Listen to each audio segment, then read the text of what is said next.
Not too much, man. You know what I mean? Always on the grizzle. That right. I could dig it. I could dig it. Okay, man. Look, I'm gonna jump straight into this song, man. Like, cause I'm excited myself, man. So I want to get right into this thing, man. First and Okay, cool. foremost, like, okay, I'm from Kirkwood, man. I'm from Right, Greater Bay, right, like the Omni, right. Floyd County Stadium, They're all right. that. You They're feel me? right. Yeah. So when this song came out, man, I really was kind of like too young to grasp the concept of what was really going on. You feel me? Right. But it's taking over in the streets. I hear my cousins playing it. I hear my uncles playing it. You feel me? It's bumping in the streets, man. So Right. it's like when you came out with that Born Threat song, man. To me, it was a lot of bass music. Right. How did you go a whole nother lane, man, and switch up what I feel like Atlanta rap is now? I mean, like the the bass music. I used to like the bass music, but Right? at the same time, my flow was different. So a lot of time when I used to rap, everybody used to be like, "Man, your flow different." You Yeah, know what I mean? definitely. But I knew I wanted to have the same type of bass. You know what I mean? The Yeah, long I boom, got but you. I needed it slower, Yeah, and I had something a little different to say. yeah, you You did. know what I mean? Yeah, you did, man.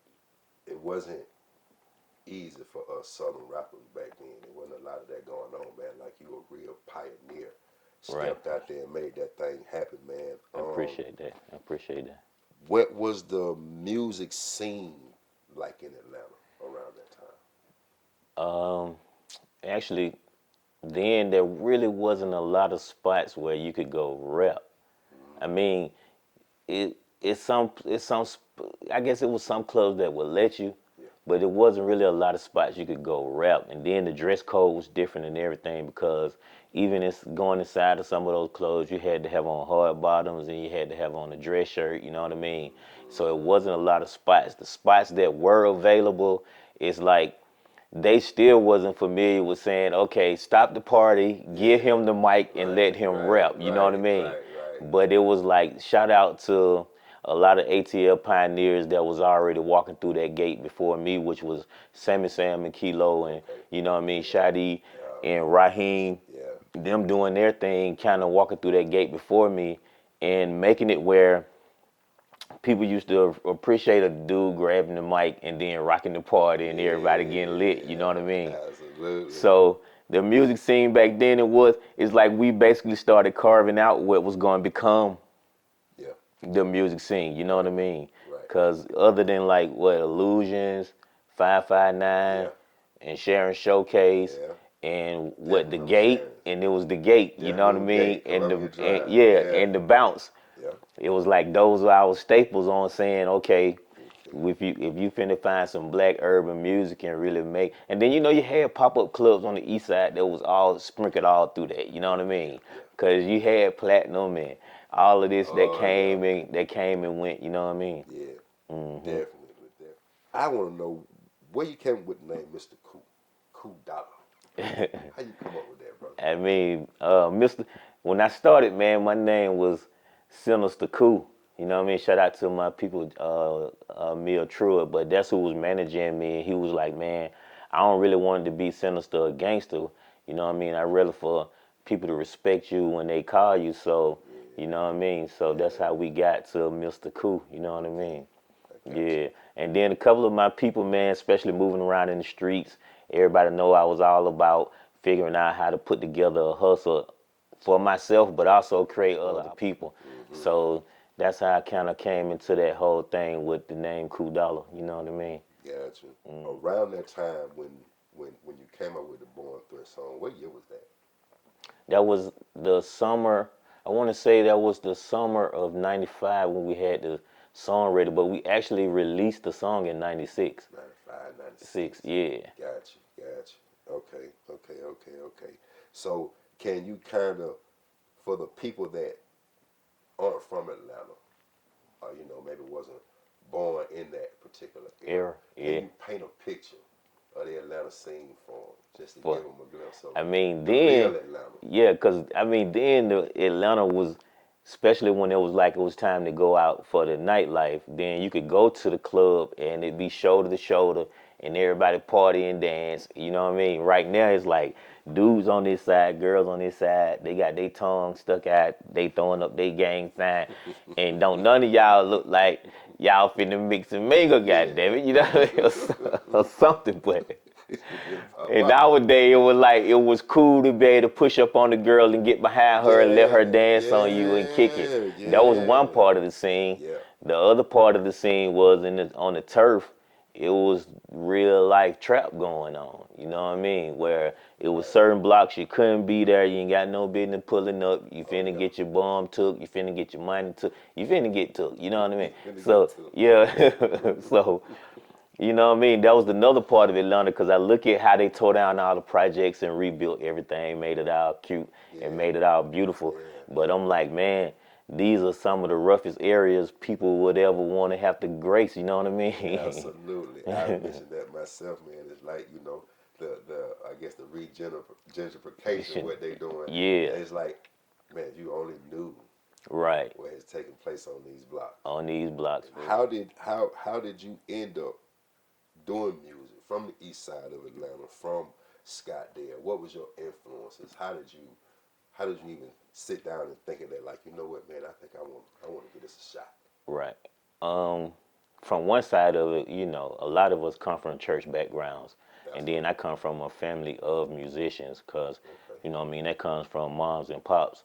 So, but even even outside of that, it was like I always was creative with whatever was in front of me. You know what I mean? I always have a little melody and made up my own little beat, my own little thing, and that kind of thing. So I think my dad already kind of knew my grandparents knew that I was going to be writing music. You know what I mean? And it wasn't. And then it was like when rap did come and the way rap felt and how cool people used to look just saying they raps, you know what I mean? It was like, man, I know I could do this. I know I could rhyme me, because for me it was more about rhyming then, you know what I mean? Because to me, rhyming and rapping is two different plays, you know what I mean? So I just wanted to learn how to rhyme and be on rhythm, you know what I mean? And that's why I was, that's what I kind of was with that whole thing right there. But it was like, but being able to do the music and really home in on production skills, because me and my brother Charm, we was able to meet with a guy named Donnell, and Donnell basically put us in a room with a bunch of equipment, MPCs, you know what I mean, keyboards and that kind of thing, and gave us the opportunity, because we had to basically learn it and read it and learn it and read it and become crash dummies on understanding how to produce, you know what I mean? Gotcha. Inside of that though, it was like I still was already staying on the pen and staying on what I had on my mind, because like I said, even though I had songs about all types of things, it was still like this one particular song I knew to myself was like a hard, you know how you say I got a hard song? And I was like, I got a hard song. You know what I mean? Because I wanted to have songs for the girls and, you know what I mean, songs for the turn up and then songs for the block. But at the same time, personally, I wanted to have a song where I know, like, I know I went hard. I know I said something that was very relevant to the mind and it was hard. You know what I mean? Yeah. I feel that, brother. Everybody understands Mr. Ku as the artist. But the other side of that, like I was saying, when we was given the opportunity and given the tools to be able to learn how to produce, I basically came out of that situation as an artist and producer, more so. And then started learning early that as a artist, how much beats cost. I knew I was gonna be making my own beats. You know what I mean? That didn't say I didn't want to buy any. I just wanted to get to the point where I had enough money to go buy beats that I heard that I think I like. But to get to that is like, okay, I'm gonna have to make a lot of my own stuff, which turned from me personally trying to produce my stuff to becoming like a producer that people want to get music from.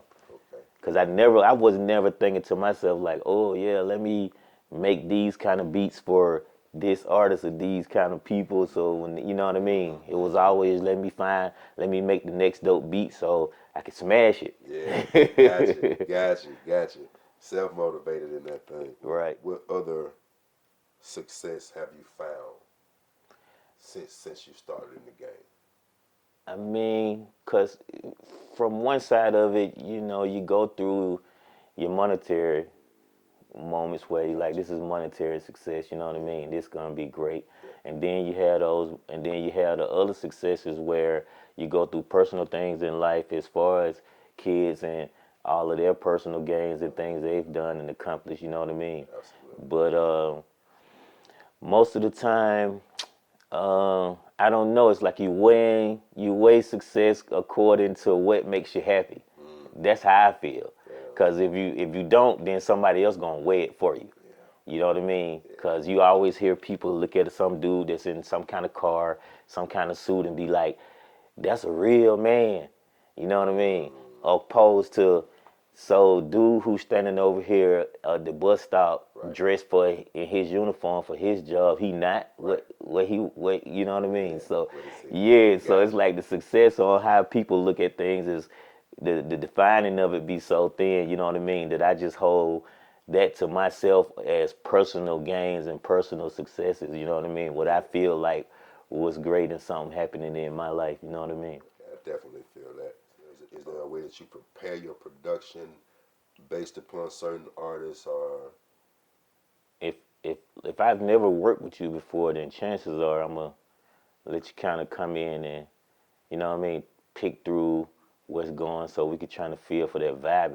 If I work with you and I kind of understand your vibe and how you like to go at it, then sometimes I come in like, hey, I got a couple of things I think we need to push on. You know what I mean? Cause some stuff, like I tell a lot of young artists that I work with, I want you to feel free on your vibe, but we still got to have a targeted aim. yeah, 15 seconds. You know what I mean? So having a targeted aim, I think, applies to a lot of things in life, especially music. absolutely. The I was engine, chopping up with Red, man, and he was basically, dropping some names on me, man, and three stoves. I was like, yeah, you feel me? And I'm like, one particular story stood out to me, man, was a story he was talking about with L.A. man, L.A. Reid, and his, I guess his input Right. on your music when you heard it. Yeah. Can you kind of elaborate on that, man? Because that was like, I felt that story, bro. Right. That I was mean, real as for me. as young cats, me and my brother, um, we wanted to educate ourselves real fast about how the music game really works. You know what I mean? Right. How the publishing breakdown, how the points, the royalties, what to expect. You know what I mean? What not to expect when you get a bunch of money up front. You know all this. You know what I mean? Yeah, So yeah. we was trying to educate ourselves real quick.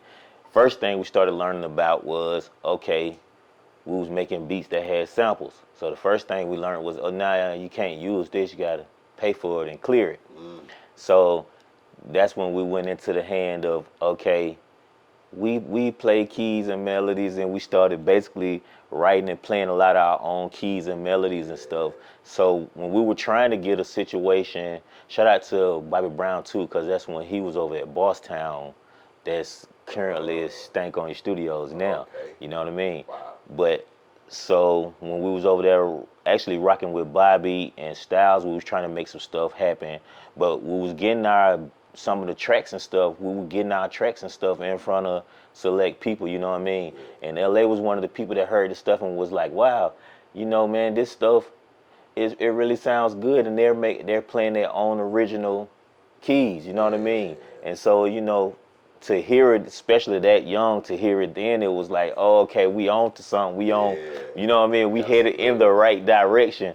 But at the same token, like I said, for me, it was always business sense. Yeah. Cause it's like I'm not finna pay $1,000 Yeah. for samples, you know what I mean, Yeah. Uh-huh. per person that's on this sample. And Right. then the other part of that was I'm not finna go meet with some producer that wants $25,000 Yeah. Yeah. But I off can go of here. that he gonna sell me of Yeah. somebody's stuff he just sampled. Right. Yeah, I'm getting whooped twice. I felt that's how I felt, but you know what I Yeah. mean. That was Yeah. basically one of those things where that's how that story kind of rolled across. Where it was like, man, we sitting in the studio and it's like, man, they like y'all stuff, man. They amazed how y'all young and able to, you know what I mean, write your own melodies and stuff without no samples. Gotcha. And these people know who you've done some work with, man. When it comes to the home team, pretty much, man, you know what I mean. Did some stuff with Young Bloods, you know what I mean. Yeah. That's always home team. Yeah. Same thing with, you know what I mean, Goody Mob too. Yeah. That's always home team, man. I done did some stuff with Akon, of course, me and Future, Ball and MJG, you know what I mean. And it kind of rolls itself on out, you know what I mean.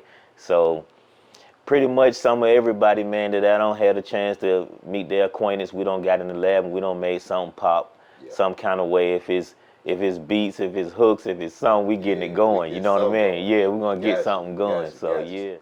Like, what plugins do you use, bro? It depends on what I'm doing as a producer or if I'm mixing somebody else's stuff, kind of thing. Because one of the things about what I have to tell a lot of cats or kids that don't went to school is they teaching you what everything is called and how it technically supposed to work, but they can't teach you how to hear it. You gotta hear it and know it's sounding good, and you know what I mean. So I try to get them to understand, like, okay, they said you're supposed to use this, but did it sound good? Right. It didn't. Try something that sounds good. That kind of thing, you know what I mean? So that's really my approach for mixing and that kind of thing, is trying to get a record as close as I can to feeling like when people turn this on, it's gonna be jamming to them. Gotcha. You know what I mean? Oh yeah, and then man, shout out to Daz too, man, cause Daz, I've been working with Daz a lot too. You know what I mean? Daz from the Dog Pound, so that West Coast thing too, yeah, man, yeah, and yeah. Cause that's why I say when it comes to artists, it be, you know how you get caught up in trying to remember names and all of that, and then you start missing and leaving out all kind of stuff. You know what I mean? That's a large range. It is, cause that's Daz and Eric Sermon. You feel me? And George Clinton and Silk. You know what I mean? Oh, yeah. And just you know what I mean. So the range of the type of music and what's going on and how it's happening. You know what I mean? Shout out to my dog Big X, Coalition DJs, DJ Funky also. But with X, it was me being able to get with George Clinton and Too Short and that kind of thing, and make that music happen from that whole West Coast pool too. You know what I mean? Man. Yeah. Born Threat is not a gangster song. Born Threat is what we got right now, the woke society and all this. That was before y'all wanted to get up. You feel me? That's what Born Threat is. That was before y'all wanted to get up. And then y'all wait till the fire get to your feet and then you want to get up. You know what I mean? But nah, your life's in danger. Because I wanted to basically personify all the ugliest things that could be thought of us as a people. And you know what? Okay, that'll be me. I'm a born threat. You know what I mean? All of that. But ain't it funny how the reflection in the mirror do not look like me when it comes to making these things happen? Absolutely. You know what I mean? Absolutely. I agree with you. Yeah, now when it comes to blowing up and stabbing and mass shootings, and I said it's me. But when I put the mirror in front of me, it don't look nothing like me. Color, the hair, nothing. Never looks like me. So that's what I want everybody to know about. It's hard, but it wasn't gangster. When people try to talk the rabbit hole with me about theories, and I be like, bruh. I stuck dynamite in every rabbit hole you can think and lit them, bro. You feel me? And lit them. So because you got your Hebrew Israelites, and you got Islam, and you got your woke society, and you got your conscious believers, and then you got your space divers, and you know what I mean? Everything, because everybody's digging into their own rabbit hole, and what they'll find soon is that all of it's gonna come to the surface, still back to the same spot. What is your take on the state of music right now? We basically working with the double-edged sword. You know what I mean? Because one part of it is gonna help a lot, and at the same time, the other side of the sword is gonna cut your head off. You know what I mean? I feel you too. So, but only because, first of all, the game was basically took out of snatched from out of their hands. At first they was like, ugh, we don't want hip hop, y'all gone, y'all can have it, and then you know what I mean, the multimillionaires started popping up, and then they was like, nah, get the back, we trying, and then it was like, no, Yeah. we got the internet now. Yeah. You know what I mean? Yeah. So then they was like, well, cool. We'll make it where everybody got a studio and can rap.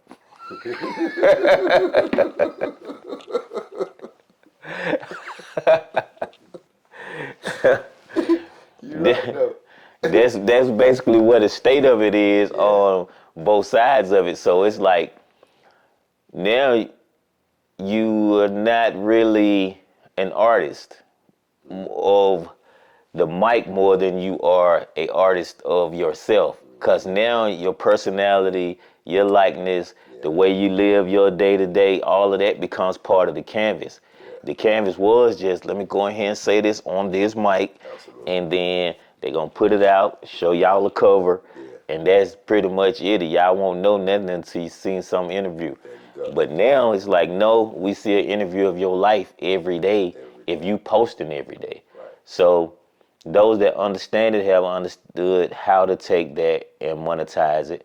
Right. And then the other side of the money, so artists will know, producers will know, is the money moved into corporate.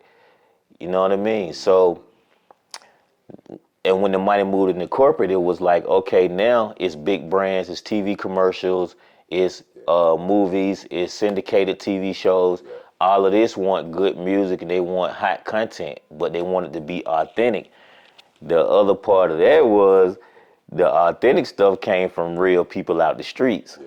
You know what I mean? Yeah. So the line has been there and the line is kind of blurred and they trying to, make it a lot better.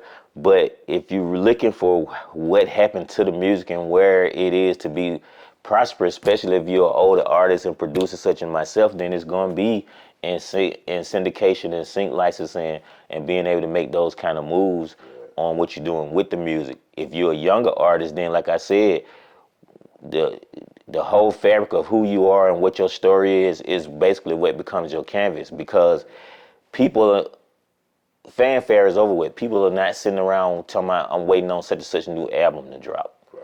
They waiting on a nigga's viral video to drop before then. Right. Such and such video coming out tonight. I'm finna go see what the fuck they talking about. You know what I mean? So it's like the whole shit don't flip itself, and I always be like, shit, content creators, them your new rappers. You know what I mean? Yeah. And rappers, y'all the new commercial music for the, for the content creator, bro. Yeah. Wow. It's just what it is. You know what I mean? Yeah. But Yeah. that comes in a business set up the way America is set up. You know what I mean? Because that business is set up for competition and takeover. Yeah. So whatever starts competing, it becomes strong enough to take over what was there. The same way YouTube took over TV. Yeah. You know what I mean? And TikTok taking over YouTube, and Apple took over radio. You know what I mean? Yeah. It's like it's one of those things. The way America is set up, so it's corporate takeover on what's winning. Yeah. Absolutely. I dig that, man. So, with the streaming side of it, what's your take on that? I think everybody is gonna have to tighten up on not relying on their outlets so much. You gotta participate so people know you even exist outside of what you finna do. But the main thing is so I can start pointing. Once you start liking this enough, then I can point you to what's finna come after that. Because what's finna come after that ain't finna be on everybody's platform. You got to come to mine to get it. You know what I mean? Right. And I feel like the money is better when you drive the people to your platform. Because even if even if you don't made your $130 this month from driving to your platform, you would have made $1.30 with that same amount of visitors. Absolutely. On theirs. Yep. You know what I mean? Right. So it's like for me, it don't really be no comparison.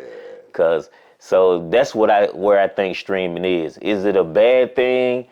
No, because some people in the world are not allowed to see in certain websites from their countries, visit certain streams or go to certain search engines from their companies. That's true. So because of that, then it's not a bad thing because you probably could still reach those people through one of those streaming sites. But to me, the money ain't adding up at all. Yeah. Ain't no way Yeah. Snoop has a billion stream and got $40,000. That make me say I don't want no streams. I don't want to be a part of I that. don't want to be a part of that. I gotta wait till I get a billion to get 40K, bro. Yeah. Come on. Come on. Yeah. That's ridiculous. Yeah, for real. Where that change going? Yeah, it's different. It's Yeah, different, it's man. different, man. That thing don't it's don't found its own way. And then of course, you put the adaptive. They love to say AI, but I say that's just adaptive technology, man. They've been had adaptive technology. Yeah. So Gotcha. they could try to trick everybody how much they want to about that, but no, this just adaptive technology. So, man, in closing, man, like it was an honor and unto my definite pleasure, man, sitting here chopping up with you, man, taking these folks to school, man. Me and Red just wanted to give you your flowers, bro, because it was well appreciate that. deserved. You I understand appreciate me, that, man? brother. Name been ringing bells for a long time, Right. and gonna continue to ring bells, man. With that being said, why don't you tell the people what you got going on right now, man, and how they can reach you, how they can get in contact with you, all your platforms, all that good stuff, man. Right. I guess you want to check out some of the new music and what I've been working on. You can go to kuforreal.com. That's my website. A couple of artists, Trey G, young guitar player I've been working with, you know what I mean, R&B. Yeah. That's classic, it sound pretty good. Shout out to my dog, Young Holyfield, I've been working with him. My little cuz, Trench Kid, been working with him, you know what I mean? My daughters, they doing their own thing, but they bring me the music to make sure it's tight, you know what I mean? So shout out to 404 Vibes, you know what I mean? They do their thing too. Me and DJ Funky, we always putting together a project because we working on the producer and the DJ podcast. Yeah. And so, but the way that podcast gonna be is gonna be more TV show than podcast. Okay. And we got so much footage with so many different artists. So working on that with Funky, we actually put out a album at the top of the year called All Black Grinch. Okay. So on that album, we're featuring my brother Daryl Allen from the group Mr. Bianca Star from Co-Ed, you know what I mean? My dog Sean J from Field Mob. Yeah, so got Sean J on that guy, Fabo, you know what I mean? Popped off on that guy to set it out. So we did a little classic motion on that guy for the All Black Grinch. It came back pretty good, you know what I mean? Yeah, that's dope stuff, man. That's dope stuff, man. Well, man, like I said, man, we want to give you your flowers, man. I appreciate you coming out and chopping it up with us, man, and giving us your time, man. You feel me? Right. It's your boy Shout Around, man. Over and out. It's a ride in the building. Hey, man, y'all get ready for that DA project, man. Daryl Allen on the way.